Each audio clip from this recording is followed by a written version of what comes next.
Halo, Assalamualaikum warahmatullahi wabarakatuh, teman-teman Milenials Indonesia. Kembali lagi di channel YouTube Milenials Indonesia dalam program Buletin Milenial. Kali ini atau di episode ini cukup menarik ya, karena kita coba untuk membahas Milan. Sejauh mana sih target Milan di UEL musim ini? Apakah memang Milan mengincar juara Liga Eropa, salah satu trofi yang memang belum pernah diraih Milan di selama Milan, kecuali dulu di Winners Cup ya, masih namanya Winners Cup, Milan pernah jadi juara.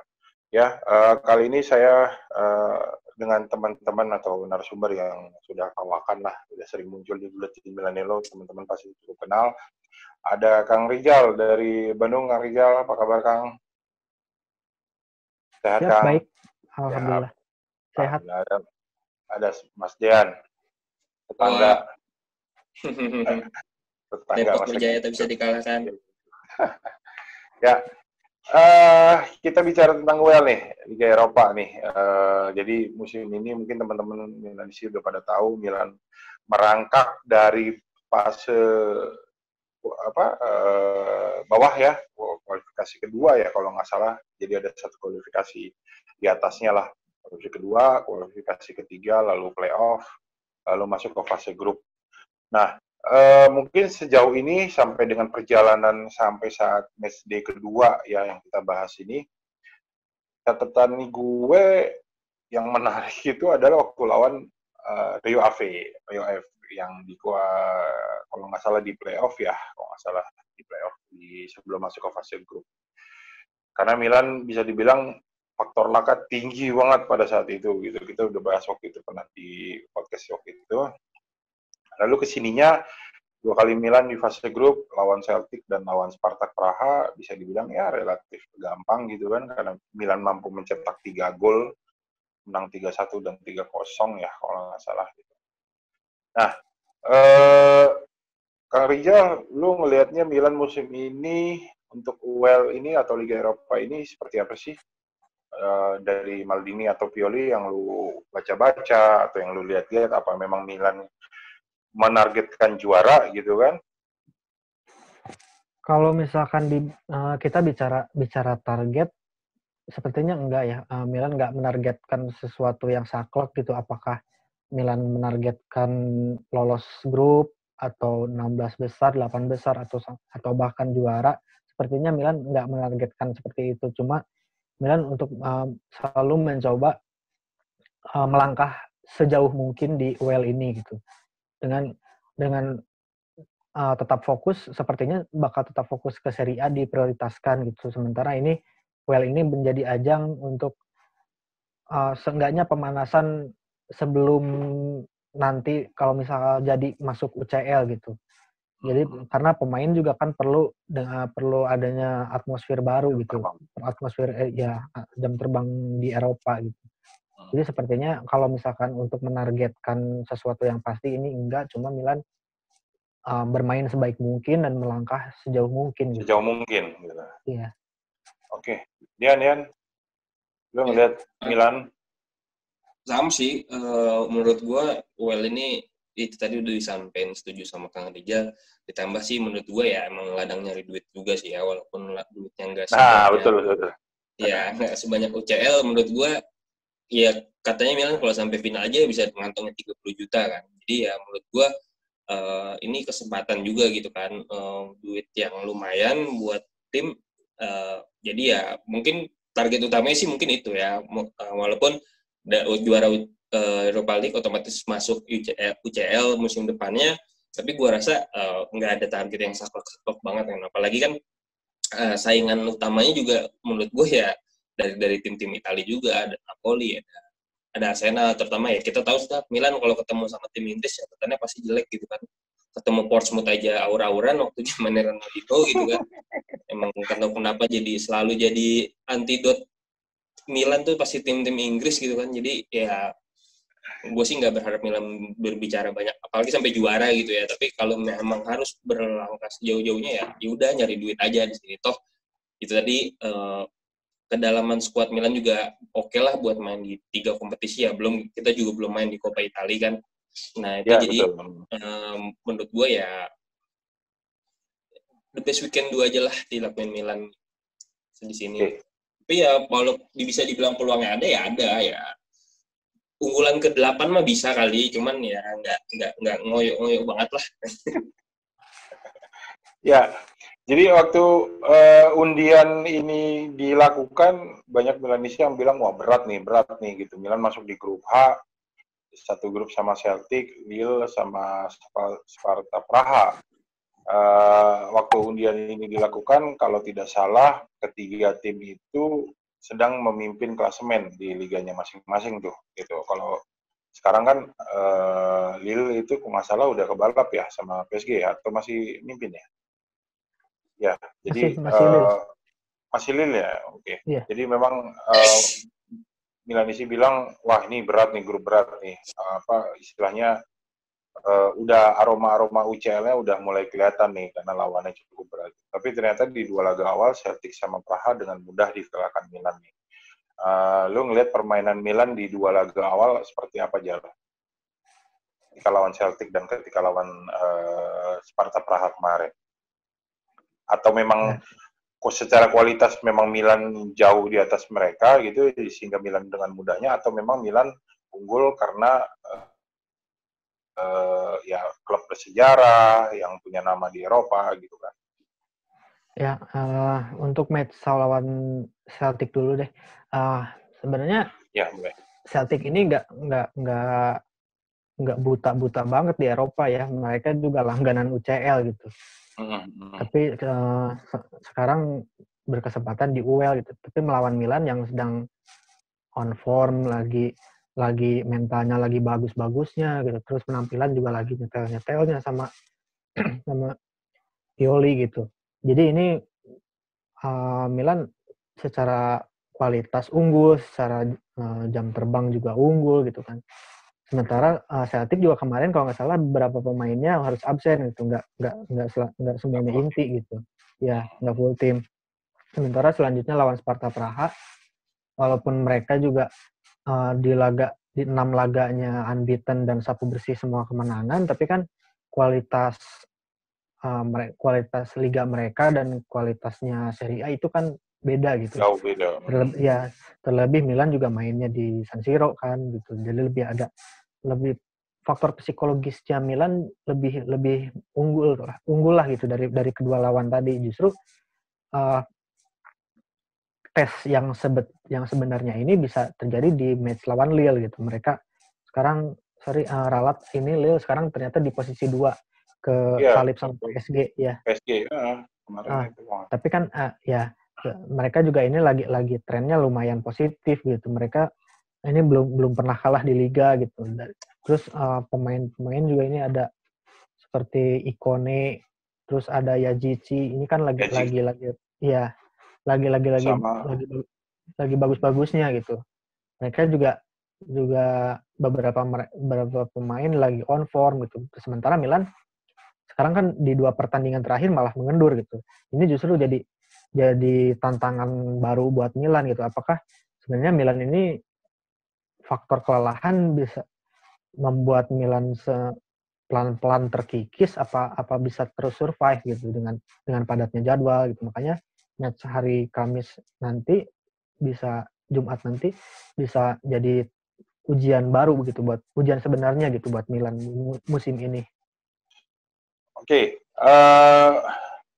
Milan sudah main di 2 laga nih, lawan Celtic sama lawan Sparta Praha. Selanjutnya masih akan main di 4 laga lagi untuk menyelesaikan fase grup H.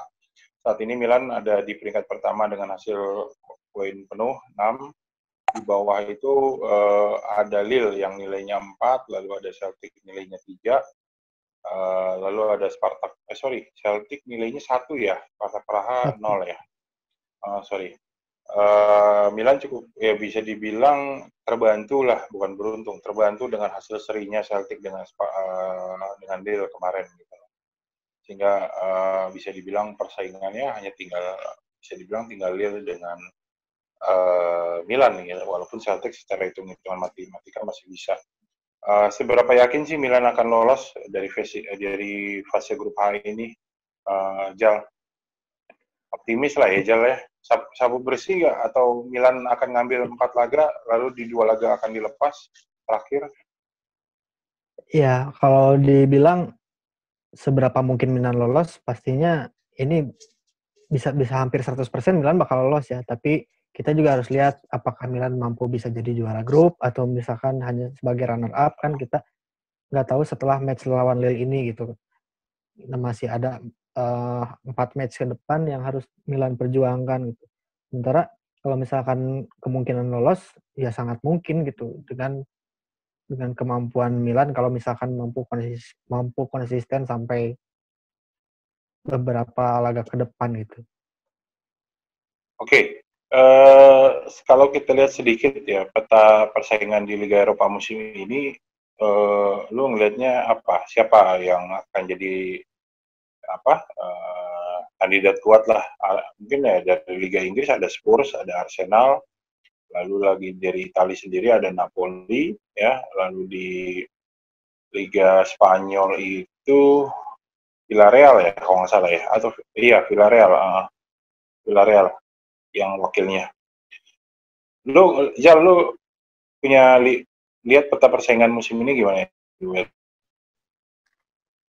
Kalau melihat fase grup ini sih, mungkin saingannya Milan ini yang sama-sama tim kuat gitu ya, ini lumayan banyak gitu. Tapi kan kita juga harus lihat nanti setelah 32 besar gitu kan, ada tim yang buangan dari Ada, iya UCL. betul. Nanti itu juga persaingan bakal makin ketat. Belum lagi seperti yang di Sevilla, kalau misalkan terus turun ke UEL kan, aduh itu berat lagi. Itu yang langganan UEL gitu kan. Nah, Langganan. ya seperti itu gitu kan. Kita juga harus lihat nanti peta persaingannya. Tapi kalau misalkan yang terpenting Milan harus lolos dulu gitu. Nanti untuk seberapa jauhnya kan baru kelihatan di situ gitu. Apakah Milan ini benar-benar layak berbicara banyak di UEL atau enggak gitu kan. Gitu. Oke, Dian. Sama sih poinnya nggak terlalu beda banget. Ya selain yang udah ada Arsenal, ada Spurs, ada Napoli, ada Roma, ada Benfica juga yang suka mengejutkan tim-tim besar. Yang harus jadi catatan juga itu tadi, kalau tim-tim buangan UCL gitu kan, kayak siapa tahu Juve nggak lolos terus masuk ke UEL. Jadi masih panjang sih kalau berbicarakan juara, sama kayak kita ngomongin Serie A lah. Ini masih terlalu dini untuk menentukan. Terlalu dini. Yes, tahun ini masih terlalu dini untuk menentukan akan sampai mana Milan berlari gitu kan. Jadi ya kita harus tunggu dulu gitu. Emang bener lah Pioli sama bahkan Zlatan pun udah nggak searogan itu gitu. Zlatan bahkan bilang ya kita sekarang satu aja lah, satu pertandingan gitu, dan Pioli juga mengamini gitu ya. Gue lihat sih Milan sekarang memang lebih wise ya, nggak muluk-muluk kayak bahkan musim kemarin udah langsung bilang mau ke UCL gitu. Sekarang Maldini aja berhati-hati ngeluarin statement. Dia nggak ngejanjiin bakal ke UCL, dia nggak bilang bahwa ya tentunya targetnya 4 besar, tapi dia nggak bilang itu secara eksplisit gitu. Dia menyampaikannya jadi lebih hati-hati. Jadi ya gue setuju sama manajemen dan pemain Milan ya, satu-satu dulu dan baru kita bisa lihat progresnya sampai mana. Sip, mantap. Ya. Di dua laga awal ini Milan banyak melakukan rotasi nih, kemarin lawan Celtic sama lawan Sparta Praha. Lu ngeliat Milan di UEL ini, mungkin tadi Dian udah sedikit bahas ya, bahwa ini sebagai ajang untuk mematangkan pemain-pemain cadangan mungkin dalam tanda kutip gitu kan. Jal, lu setuju Jal dengan kayak gitu Jal, statement itu? Ya, saya juga setuju sih dengan statement seperti itu, karena dengan Milan menargetkan UEL pun pastinya rotasi di UEL ini pasti ada gitu. Apalagi kan Milan ini menjadikan UEL ini bukan sebagai yang utama gitu. Apalagi seperti target Serie A ini lebih yang diprioritaskan oleh Milan. Makanya UEL menjadi ajang untuk para pemain cadangan ya sangat sangat setuju gitu. karena dari 2 laga sebelumnya juga memang Milan banyak melakukan rotasi gitu, dan positifnya pemain-pemain yang dipercaya ini yang sebagai rotasi ini mampu berbicara banyak gitu. Jadi menjadikan sebuah indikasi baru kalau Milan nggak bergantung kepada satu komposisi tim inti gitu. Jadi banyak alternatif yang bisa Milan manfaatkan untuk tetap melanjutkan tren positifnya gitu. Oke. Yan, mungkin dari itu ya punya pendapat. Ya, gue sih ya tadi gue menguatkan statement gue ya, penting banget gitu kan. Nyatanya ada gitu yang dimana kita lihat di pertandingan sebelumnya jelek, setelah main di UL ya kelihatan bahwa dia bagus gitu kan, kayak Krunic yang udah golin, terutama Tonali sih, catatan utama gue tuh Tonali di UL ya, karena di beberapa pertandingan awal dia kan memang mainnya jelek banget ya, nggak layak lah dihargain 35 juta kalau menurut gue ya, dengan Milan yang miskin gitu kan, 35 juta tuh tinggi banget. Nah pas lawan Chelsea kemarin tuh, wah bobrok banget, gue kesel banget tuh sama Tonali itu, gue malah bilang 35 juta kemahalan nih, bahkan di 7 menit awal pertandingan tuh dia kehilangan bola 3 kali gitu, yang buat Milan nyaris kebobolan gitu kan. Itu tuh jadi catatan penting gitu untuk matengin Tonali bisa jadi, contohnya Tonali bisa masuk ke skemanya Milan gitu. Dan dibuktikan pada saat lawan Sparta Praha ya, dia mainnya bagus gitu kan. Ya walaupun nggak bisa dibilang sangat sensasional, tapi ya at least dia udah bisa menaikkan level permainan. Ada peningkatan ya. Yes, betul. Jadi menurut gue ya benar-benar harus jadi ajang itu, apalagi ya Serie A masih jadi yang utama. Ini juga bisa UL bisa dijadikan ajang Pioli untuk ya ngelus ego pemainnya yang memang nggak dapat menit di Serie A. Itu kan penting gitu kan, apalagi ya Tonali masih muda, ya nggak mau lah dia cadangan aja gitu kan. Terus kayak Brahim Diaz yang dia jelas-jelas bilang ya dia mau main gitu, ada pindah ke Milan karena mau main. Dalot juga pindah ke Milan mau main gitu kan. Jadi ya untuk ngelus ego pemain supaya tidak gerah karena tidak dimainkan ya, bisa sih UL bisa dijadikan tempat untuk itu menurut. Nah, kalau untuk Colombo sama Maldini menurut lo UL itu ajang yang tepat atau dia masih harus turun kasta ke Coppa Italia supaya bisa mendapat menit bermain? Kalau Coppa Italia gue rasa sih karena Milan kemarin peringkat 6, jadi lawannya pasti lawan tim Serie A juga ya. Ya. Atau kalau memang ada kejutan bisa lawan tim di bawahnya, tapi ya kemungkinannya kecil lah gitu. Jadi gue malah belum, ya gue bukan salah satu orang yang sangat percaya bahwa pemain muda atau pemain akademi harus didahulukan gitu ya. Yang harus didahulukan adalah hasil pertandingan gitu. Yang harus didahulukan adalah kemenangan gitu. Jadi ya sabar-sabar dulu aja lah buat Maldini atau Colombo. Kalaupun memang harus dipinjemin dulu ya, buat gue sih nggak masalah lah ya, it's okay. Toh kemarin juga Maldini kan dikasih main tuh lawan Roma, lawan Udinese ya, sempat main dia. Apa lawan Praha ya, lawan Praha ya, ya itu kan toh tetap ada juga menit bermainnya gitu. Tapi kalau memang let's say katakanlah harus dimainkan dari menit pertama, menurut gue sih ya nggak perlu amat lah. Iya, nggak perlu banget ada, atau masih ada Leao, masih ada Rebic gitu, pemain yang kemarin absen dan harus digantikan oleh mereka, itu kan udah ada lagi sekarang. Iya, nggak perlu banget sih. Soal itu saya lah kalau orang-orang yang sangat berharap Maldini harus jadi pemain cadangan nomor 2 gitu. Ya, gue sih berharap jangan, toh level permainannya juga belum ada di situ gitu kan. Kemarin ya kita lihat sendiri aja, masih bingung secara teknikal, masih bingung secara taktikal gitu kan ya, jadi ya belum lah. Menunggu lah ya. Ya yes, jadi buat fansnya Maldini sama Colombo sabar-sabar aja deh.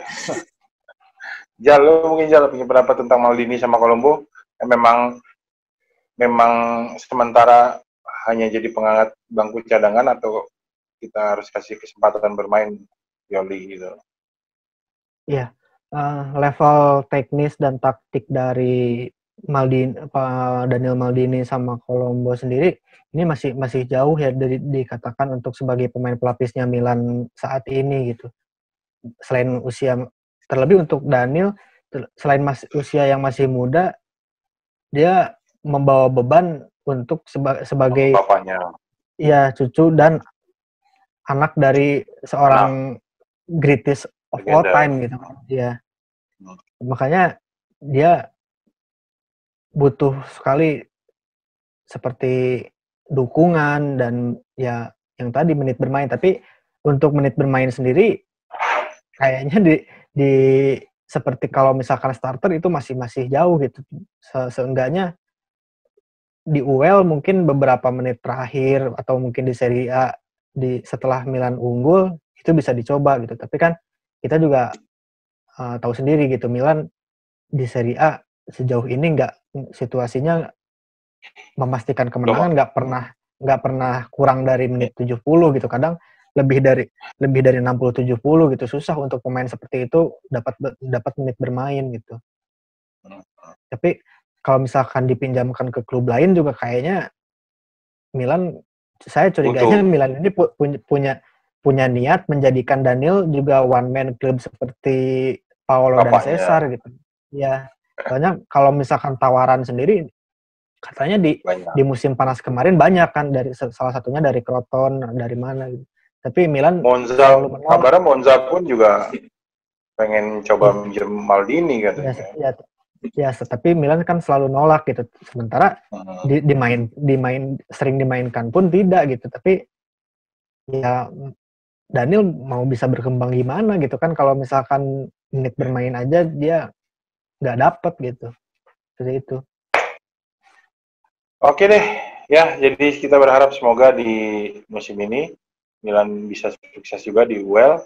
Ya paling enggak, kalaupun nggak juara sih gue semifinalis sih kayaknya ya bisa lah, mudah-mudahan gitu kan. Ya setuju ya.